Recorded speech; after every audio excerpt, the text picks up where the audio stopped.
नमस्कार साथियों, मैं पूरन सिंह। आप देख रहे हैं इस समय का एक्शन। एक और आज बहुत बढ़िया प्यारा संदर्भ मिला है। बाबा साहब की लिखी हुई किताब है समाज में जातियाँ, उनकी संरचना, उत्पत्ति और विस्तार। इसमें एक छोटा सा संदर्भ मिला, बहुत प्यारा है। आप सुनेंगे तो आपको भी अच्छा लगेगा। 5 मिनट का होगा मुश्किल से। पूरा वीडियो देखें, लाइक शेयर सब्सक्राइब करें और लोगों को शेयर ज़रूर करें। चलिए शुरू करते हैं। पौधों में, कीड़ों में, 4 पैर वालों में, सांपों में, मछली में, पक्षियों में अलग अलग योनि की पहचान करने वाले बहुतेरे चिन्ह हैं, लेकिन आदमियों में यह बात नहीं है। न तो बाल, न खोपड़ी की बनावट, न चमड़ी का रंग, न मुँह, न शरीर का कोई दूसरा अंग ही एक आदमी से दूसरे आदमी को पृथक करने वाले किसी चिन्ह विशेष का प्रदर्शन करते हैं। जन्म और वंशानुगत परंपरा के हिसाब से सभी मानव एक ही हैं। बुद्ध धर्म का सार, पी लक्ष्मी नरसु, पृष्ठ 114। वहाँ से संदर्भ लिया गया है। आगे देखें। उपरोक्त कथन बौद्ध विद्वान माननीय नमाण प्राप्त पी लक्ष्मी नरसु जी का। फिर भी ब्राह्मण और ब्राह्मणवादी लोग देव वाक्य और ब्राह्मण वाक्य और ईश्वरीकृत मानकर अपना उल्लू सीधा करने से बाज नहीं आते। जाति प्रथा को शोषण का मुख्य हथियार बनाकर सर्वसाधारण जनता के रक्त का प्रचुरण करना ही धर्म कार्य बन रहा है। 2546 वर्ष पूर्व बुद्ध ने एक आंदोलन प्रारंभ किया। बुद्ध का आंदोलन पूर्ण रूपेण मानवीय मूल्यों में समता का आधारित था। मानव अधिकारों का संरक्षण एवं उसकी नैतिक प्रगति एवं विकास की उनका अंतिम उद्देश्य था।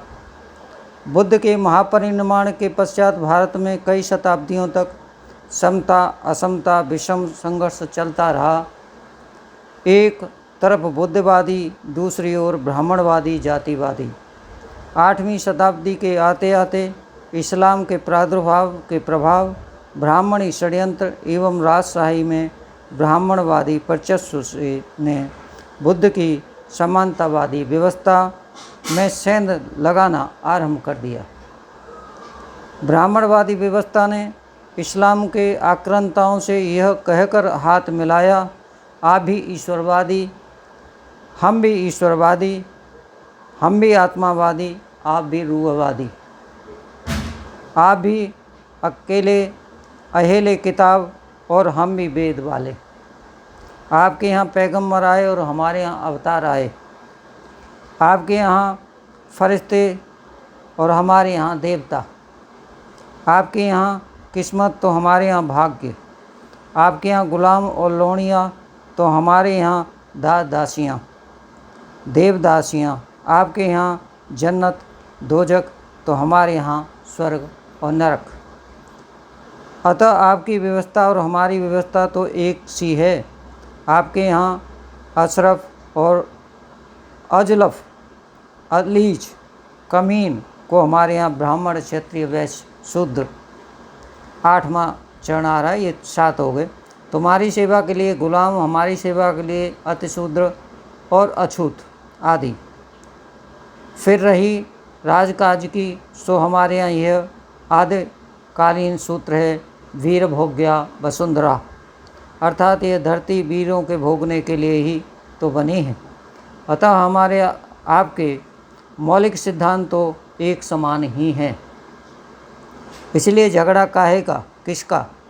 हम लोग आपस में मिलजुल कर रहें और इन मुंडकों का विनाश करें। मुंडक कौन? बुद्ध धर्म को फॉलो करने वाले जो मुंडन कराते हैं, जो किसी ईश्वर, आत्मा, वेद, पुराण, भाग्य, विधान, ब्राह्मण, औलिया आदि को भी नहीं मानते। वे किसी को अधिकारी भी नहीं मानते। वे नास्तिक हैं, अल्लाह को नहीं मानते, ईश्वर को नहीं मानते, भाग्य को नहीं मानते, पुस्तक को प्रमाण नहीं मानते।